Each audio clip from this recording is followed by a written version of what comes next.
भारताचे पंतप्रधान नरेंद्र मोदी यांनी शेतकऱ्यांच्या उन्नतीसाठी आणलेली तिन्ही विधेयके त्यांच्या जीवनमानामध्ये आमूलाग्र बदल घडवून आणणारे आहेत।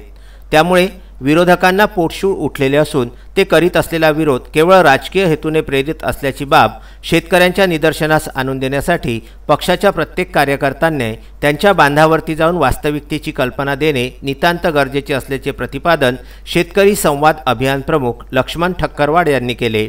परमानंद आश्रम केरोळी येथे तालुका भाजपाच्या वतीने 13 ऑक्टोबर रोजी संपन्न झालेल्या शेतकरी शिवार संवाद बैठकीमध्ये ते बोलत होते।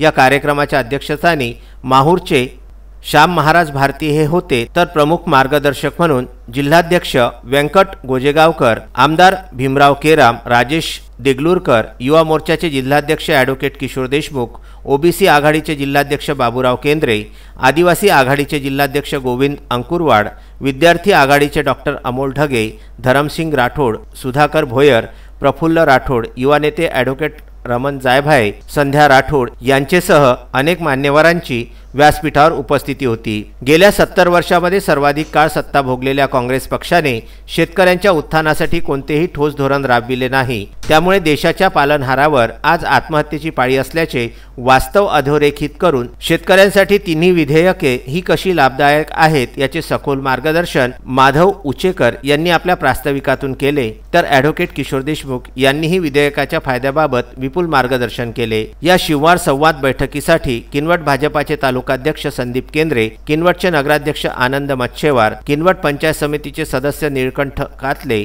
अनिल तिरमंडवार, अनिल वाघमारे, अच्युत जोशी, नंदकुमार जोशी, आमदार केराम यांचे स्वीय सहाय्यक संतोष मरसकोल्हे, पद्मजा गिरे, राजू दराडे, संजय पेंदोर, संजय उखंडे यांचेसह मोठ्या प्रमाणात भाजपा पदाधिकारी व कार्यकर्ते उपस्थित होते। शिवार संवाद बैठकीचे सूत्रसंचालन तालुकाध्यक्ष ॲडव्होकेट दिनेश येऊतकर यांनी, तर आभार प्रदर्शन तालुका सरचिटणीस निळकंठ मस्के यांनी केले। विदर्भ न्यूज करिता माहूर येथून संजय घोगरे यांचेसह अनवर खिच्ची यांचा हा वृत्तांत।